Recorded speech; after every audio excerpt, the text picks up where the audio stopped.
Greetings, I'm Barrett and welcome to Meet Me at the Table. Today we're going to be continuing our playthrough of Kingdom Death Monster. We're just coming back from taking down a phoenix and we've gained some resources and we're going to go into our settlement phase and see what befalls our survivors. Now before we do that, there's a few things I have to correct from the last video. First off, this was from the settlement settlement phase from last time.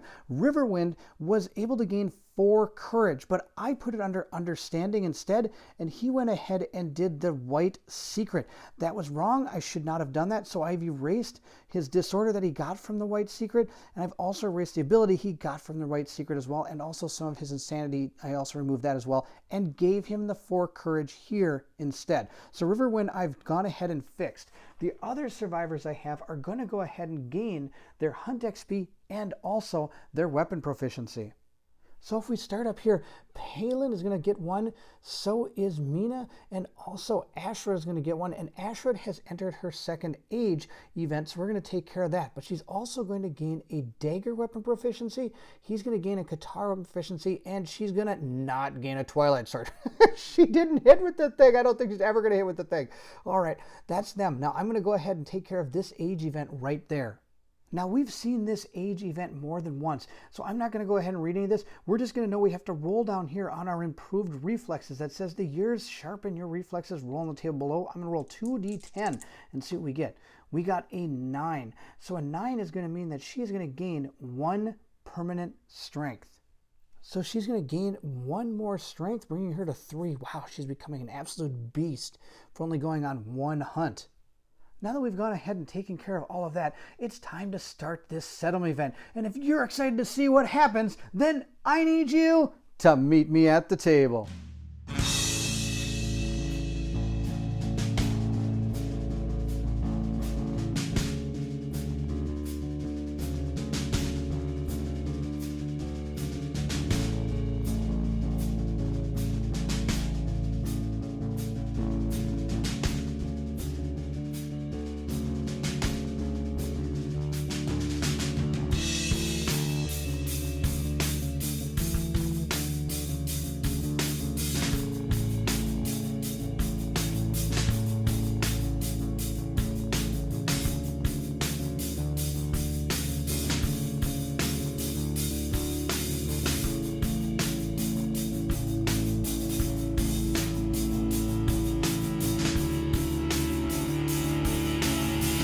So to begin our settlement event, we're going to go ahead and gain our endeavors. I've gone ahead and already healed our survivors, so I don't have to worry about any of that. We're going to gain our endeavors. So we're going to gain 1, 2, 3 for our returning survivors. We're going to gain 2 because sadly Fizzban did not make it. And we're going to gain 1 more because of our cooking endeavors. That brings us to a total of 6 endeavors. And we put them right there. Now the next thing we have to do is update our timeline. We're going to go ahead and draw a settlement event card and resolve it, then trigger story and settlement events on the timeline this year, and we have a lot of them, and I don't think any of them are any good. So the first thing we have to do is draw our settlement event. So I'm going to go ahead and grab our settlement events here. We're going to shuffle these up and see which one we get. We're going to mix them all up real good and hopefully get something new. There's a lot of these in here and I've seen some too many times. We're going to go ahead and see what this one is. We have found Acid Storm. Oh no, I think we've had this one before. The air tastes of sour and burns the survivor's cracked lips. The sky cracks in great flashes, revealing spiraling black clouds. Finally, it opens, dousing everyone in acid rain. Roll on a D10. So we're going to go ahead and see what happens. Hopefully it's nothing too bad. We got a 6. So I'm going to go ahead and see what 6 does on our Acid Storm. It says, the survivor with the highest insanity, randomized in the case of ties, runs into the storm wildly. They must skip the next hunt. Oh my gosh. The survivor with the highest insanity, randomized in case... Okay, runs in the storm... Okay, so it's not the ones that are returning. Okay, so that means it's going to be Riverwind, because Riverwind's, well, he's the most insane guy I've got. So I'm going to put him over here. He can't go on any hunts. That's what we have to know. Now let's continue reading. Lingering effects. The storm prevents the music endeavor. The storm inspires +2 to the results of all art endeavors. All right. And during the acid storm, there's some things I can do. We can go ahead and spend an endeavor and requires nightmare training, so I don't have that. But I do have cooking. Acid storm distillation. Nothing happens, or I gain a founding stone starting gear. So with my cooking skill, I could spend an endeavor and hopefully get a 5 plus and get a founding stone. That's not too bad. So we're going to go ahead and put that back up there. Now that was our random event. I'm going to go ahead and check 13. We're in Lantern Year 13. We're going to have to fight a Nemesis encounter, the hand level 1, but I also have to do murder. And then I have to do Hands of Heat. I'm not excited for murder at all. It doesn't sound good. Murder is a settlement event, and it says right up here, someone in the settlement has been murdered. The survivor with the highest hunt XP is the victim. They are dead. The murderer, the survivor with the highest insanity, was caught in the act and is awaiting punishment. Select the table that corresponds with your settlement's society principle and roll a d10 to determine the fate of the murderer. Well, we don't have collective toll, and we also don't have accept the darkness. So we're going to have to do no society principle, and we're going to have to figure out who's the one that got murdered. Well, we know who's the most insane because he went running out into the rain. So he went ahead and killed somebody, and I believe it's going to be Mina. Mina has the most hunt XP of any of our characters, so she is dead. I'm actually just going to add that to our death count right now. I'm also going to add Fizzban. I know this happens later in the settlement, but we're just going to take care of it now. She's dead. He killed her. Let's go ahead and roll a d10 and see what happens to Riverwind. 6. Hopefully he's not dead too. We need as many people as we can get. Losing people is not good. So we got a 6. It says right down here, no society. The other survivors in the settlement cannot determine the truth. They reluctantly free the accused. This year, departing survivors gain +5 insanity and -2 survival. Oh, that's terrible. All right. So we're going to go ahead and put this card right here, and I'm going to put Riverwind over there too, because not only did he murder somebody, he can't go out on a hunt event. And whoever does, well, actually, it's not going to be a hunt event. We're just going to go straight into a fight with this hand. I'm going to get -2 survival when trying to fight this hand. That's going to be terrible. But at least they'll get some insanity, so maybe that's a good thing. All right, that's the end of our events. Now that that event is done, we now have to do Hands of Heat, and that's a story event. Now, this is a story event that we have seen before. This is the mystery of the lantern glow. This is how we got our lantern oven last time. So I'm just going to refresh your memory with it, and then we're going to go ahead and roll on some of these tables. It says, if the settlement already innovated lantern oven, skip this event and roll on the lantern branding table. Otherwise, proceed with Hands of Heat below. So we do have a lantern oven, so we're just going to go right over to here to the lantern branding. And let's see what it says. It says, a feast accumulating in the ritual branding of the settlement's finest warriors by the heat of an agitated lantern. Discard half the settlement's total resources, including storage. Half our resources? Oh my gosh. Rounded down. Nominate a survivor and roll on the table below. Oh my goodness, I've got to get rid of half my stuff. I don't want any of my survivors to have this stuff. I'd rather keep my stuff. All right, we're going to have to nominate a survivor. I guess we'll nominate whoever our most... Ashrit. We're going to do Ashrit. Ashrit did great last turn. She's going to go ahead and roll on this. She got a 9. And it says, branded hand. Gain 1 permanent strength. Oh my gosh, she keeps gaining strength. So Ashrit is going to go up to 4 strength. Wow. She is now definitely a monster. All right, now comes something absolutely terrible. I have to get rid of half of my resources, including what I came back with and what's in my storage. So if I add all that up, it comes to 26. So I have to lose 13 things. And some people are going to be pretty upset with what I'm about to get rid of. I'm going to get rid of all my fresh acanthus. That's 3. We're going to get rid of that. We're going to get rid of all our broken lanterns. I know I can turn those into iron, but I have a plan, and sadly, the Hands of Heat was not part of my plan. I'm going to keep these 3. I'm going to keep this one as well, I think. Let's see, what else am I going to get rid of? I'm going to get rid of 1. So we've gotten 3, 6, 7, 8, 9, 10, 11, 12, 13. That's what we're going to get rid of. I know it's an absolute ton of stuff, and a lot of it is really, really good, especially like this love juice. I can do an intimacy event. I've got another broken lantern, which I could turn into Phoenix Finger. I've heard is pretty good. I'm thinking it does a lot of it must make something really cool because I can't find any of the other things I have already. So we're going to see how this goes, but that is what I'm going to lose. I'm going to lose those 13 things. Thank you, Hands of Heat, for ruining my day. Well, now the good news is now we get to develop our stuff, which is kind of cool. We're going to start by spending an endeavor, and we're going to innovate. I always want to innovate, and that was really why I had to keep some of this stuff. We're going to use the monster bone, the monster hide, and sadly I have to use my shimmering halo. It really wasn't more part of my plan. And we're going to use these to innovate. So we're going to go ahead and grab 4 of these. I get 4 because of our other innovation we have, Symposium. And I'm going to go ahead and see what we could possibly innovate. 1, 2, 3, 4. I'm going to put those 4 right there, and we're going to choose from these 4. We have bloodletting, science ammonia consequences. It says I can spend an endeavor here and spend 1 resource and roll a d10, gain 1 understanding, lose all survival. You cannot gain survival this settlement phase for any reason. Yuck. Syncope, gain 3 insanity, or 8+. Cured, gained +6 insanity. You remove 1 of the following: 1 disorder of your choice, warped pelvis, or an intestinal prolapse. That's not too bad. Then we've got storytelling. My survival limit goes up by 1, which is always something good. Story time, I can spend 2 endeavors. I can gain understanding, departing survivors gain 3 insanity, or the white speaker. Okay, and I get to add some storytelling events. Then we got scarification. I can spend 1 endeavor. And once per lifetime, gain +1 courage and roll on the location die. Suffer blind, tough, fighting art, suffer destroyed generals, that's awesome. Gambler's scar, gain +1 permanent luck. Roll a d10 on a 6+, you lose 1 some toes. Oh no, -1 permanent movement, that's no good. And what's this? Face painting art. So I can add battle paint. Laughing stock, nothing happens, or death paint ceremony. Parting survivors gain +2 survival and an insanity. Oh wow, that's actually pretty good. Founder's eye.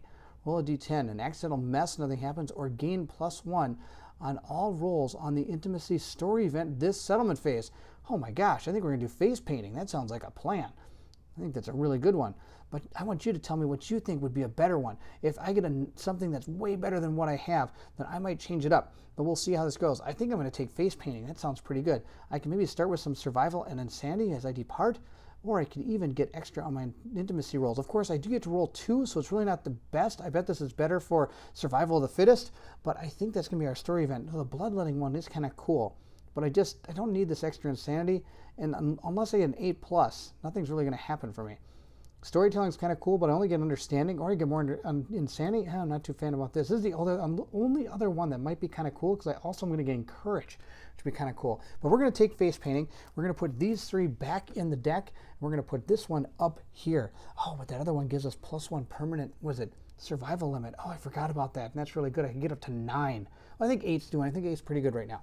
We're going to take face painting. That'll be okay. And now we get to buy stuff with some of our settlement stuff here, our resources and what we brought back. So let's see what our cards hold for us. I think the first thing we're going to do is we are going to go ahead and make a whip. I've had some people ask me to make a whip. So we're going to make a hunter whip is what we're going to do. We're going to spend 2 leather and a bone. Now to get leather, I have to spend 1 endeavor and spend any number of hide to add equal number of leather strange resources to the settlement. So I'm going to go ahead and spend an endeavor, and we're going to use our monster hide and our tail feathers here. And those are going to be our 2 leather, and we're going to use our great cat bone to make our hunter's whip. So we're going to gain a hunter's whip. It's a melee whip leather, and if I can link 2 blue ones, I don't know, I'm going to do that. On a perfect hit, I can discard 1 mood in play.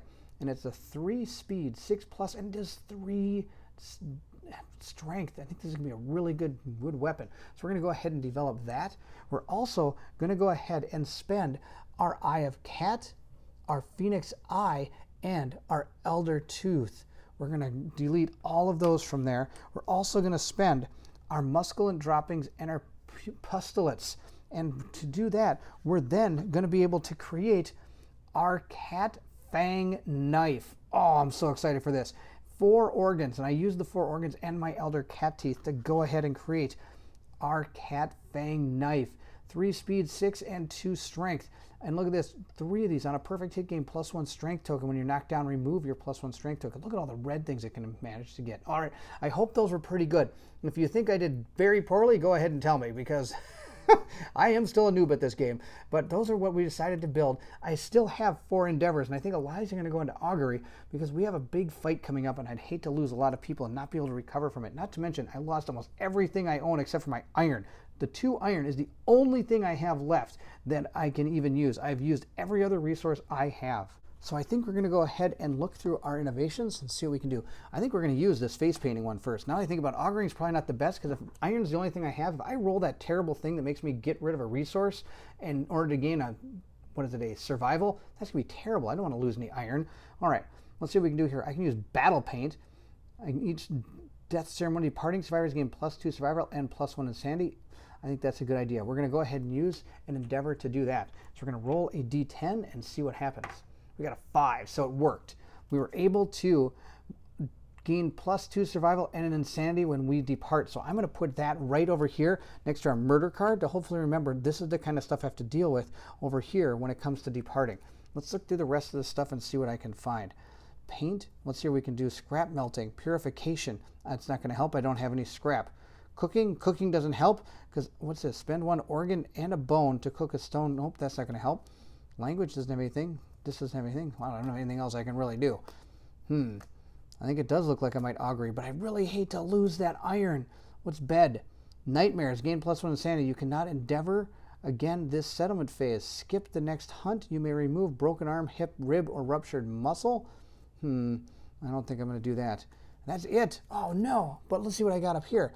I have nightmare training. Oh, I have that cooking thing. I can try for founding stones. Let's do that. Let's just get some founding stones. I don't really know what I'm ever going to do with them, but might as well. I don't really want to augur because if we look at our augury thing, it could become an absolutely tragic event here because if I roll, what is it, a 1 to 2, because I think I have some people that have enough understanding, 3 or higher, I'm going to lose a resource to gain an understanding. Oh, do I risk it? I think I do. I think I risk it to go ahead and do this. I think first we're going to go ahead and gain some stones. I'm going to get rid of one of my endeavors and go ahead and grab a stone. Let's see if we get it. We did. We got a founding stone starting gear card, so I'm going to go ahead and grab that. All right, we have our founding stone. Put it right there. Now I do have 2 left, and I think it is. I think we're going to go ahead and, oh, I don't know about this. Do I have enough understanding on any of these characters? Oh yeah, look at this. Safari has 2, 1, 1. Oh, I don't have enough understanding on any of these characters. The only one I have is, what is it, Riverwind? Riverwind's got some understanding, but I can use him to augur. I just can't use him to go on a hunt event. So let's go ahead and use him. I'm going to go ahead and spend both of these 2 on augury and see what happens to our survivors. So our first one is a 10. Oh, that's awesome. I think that means we get our intimacy event. It does. We get our intimacy event based on our organ grinder here, an 8+. I'm going to go ahead and try it one more time. We're going to spend our last endeavor. We got a 2. +1 is 3. Oh, we lose 1 resource in the settlement, but I gain understanding. Barf. That was terrible. I shouldn't have done that. Oh, darn. All right. We're going to gain understanding. I'm not too fond of that, but I am going to lose a resource, and the only resources I have are these iron. So I have to lose an iron. That was terrible. I'm sure everybody is thinking that I should never have done this. This is a bad idea. But I do get to roll on the intimacy event at least once. All right, we have seen this 732,000 times. I'm going to go ahead and nominate 2 survivors. We're going to go ahead and nominate, let's do Palin. No, Palin can't. He's got destroyed genitals. We're going to go ahead and do Silvaria, and we're also going to do Steel. These are going to be our 2 characters that are going to go ahead and do an intimacy event. We're going to roll 2 dice and see what happens. We got a 10 and a 6. I think I'm going to grab the 10. Now, sadly, I can't get the Savior because we already have a Savior, so instead we are going to gain twins, which is perfect. So we have our 2 new characters. We have Bupu and we have Marielle. These are our 2 new characters that were made from our last intimacy event. Of course, each one starts with +1 accuracy, strength, evasion, and an understanding. Were these 2 characters worth an iron? I don't know. That's still up for debate. With our development complete, we are going to prepare our departing survivors, record and archive our resources, which we don't have any of, and we're going to end our settlement phase. So our first survivor we have that's going to attempt to take on the hand is going to be Palin. Palin's coming in. He's rocking 6 survival. He actually had 8, but I have to subtract 2 because of that, what is it, this murder thing. And I've also given the +5 insanity from here, and I've also given him the insanity from here as well. And the 3 from here. So he's got an absolutely ton of insanity. He gained 10. So he's up to 14 insanity, which is just ridiculous. So he's really insane right now. But he's all set to go. He's got our guitars, and he looks very similar to what he looked like last time. I did give him some dried acanthus, though. Let's go on to our next person. Our next character going out is going to be Linxia. Linxia is going to be one of our newer characters, and she's going to gain all the stuff that she normally would when she was brought into this world, but she's going to gain that 5 insanity from our murder principle. She normally starts with 5 survival, but she's going to gain 2 due to her face painting card here, but then she's going to lose 2 because of that murder card. She doesn't have anything else here that's going to help her gain any of the other stuff, except for here I get +2 survival, so she is actually going to be at 6, because the most I can have is 8, and I believe no matter what I could get, I'd get 8, but then I would automatically have to lose 2 going to 6. I believe that's how it works. If it's not right, please let me know. Now, she does gain the 5 insanity from the actual murder principle, or sorry, murder event, but she also gains 2 more because of our murder, or our face painting card. So she has 7 insanity at the beginning of going into this. And I think that's all she's going to have. Now, of course, she's going to have the white lion armor here, so I'm going to be able to give +1 to all these locations, putting 3 on everything except for the head. The head's going to have 4. The arms, body, waist, and legs all have 3 armor. I've also given her a dried acanthus, and she's got that new cat fang knife. It's going to be pretty awesome.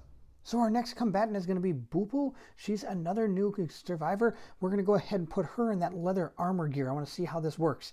And I've given her back her leather shield. I know we used the feather shield in the last fight, but the feather shield actually is going to say reduce any suffered brain damage by 1 to a minimum of 1. Well, going into this fight, all our characters are going to have a lot of insanity because of that murder card. Like right now, she is rocking 8 insanity, so I'm not too worried about taking, I'm more worried about taking actual damage, and I probably should worry about bleeding tokens. I killed our last shield bearer, but she's going to have 6 survival. She got to 8 with all the gear she has, plus some of the events and things, and being able to start at 5 when she's actually created, but sadly I lose the 2 because of our murder principle or murder event, so I'm down to 6 survival. She has 8 insanity and 5 on everything. And I've gone ahead and linked 3 green to make our monster grease give us an extra evasion. So I get +2 evasion from our monster gear grease. Now, there is one thing though. I could replace that monster grease with a dried acanthus, but I'm not sure if that's a good idea or to keep the evasion.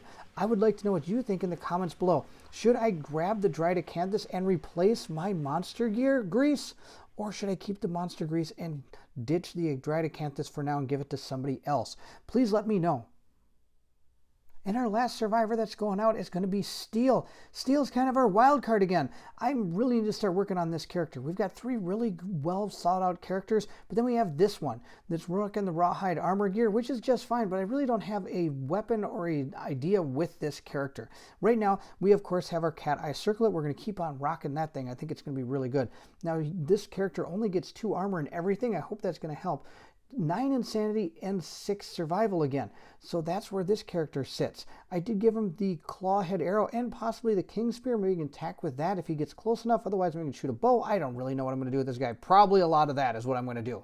But that's all I've got. Now, of course, he is crazed and he is squeamish. So if I get a perfect hit, I get +1 insanity, and that's fantastic. He's already at 9. So that is going to be Steel. Steel is done. We are ready to go into and fight the Hand. And there you have it. Our settlement is complete. We have our 4 survivors that are going to go take on the Hand. Hopefully it's as good as it was the last time. We'll see how it all plays out. Thank you so much for watching. I hope you enjoyed the settlement phase and are looking forward to our fight with the Hand. If you did, don't forget to like, subscribe, and hit that bell symbol so you can get the notification as to when that fight actually happens. Also, please feel free to leave anything in the comments below. I would love to hear from everyone. Have I set my guys up okay? Or should there be looking for something that I'm not actually doing? Also, what'd you think of the settlement phase? Did I do okay by taking away some of those resources and building the things I did? Or should I have maybe done something different? And what about my innovation? Was that a decent innovation, do you think, to have? Or should I have picked something else other than face painting? Please let me know in the comments below. I love to hear from everyone because there's so many people out there that have such a vast more knowledge than I do of this game. It's always nice to get these insights and some ideas of how this game is played. Thank you again for watching, and if you're excited to see how our survivors fare, then I need you to meet me at the table.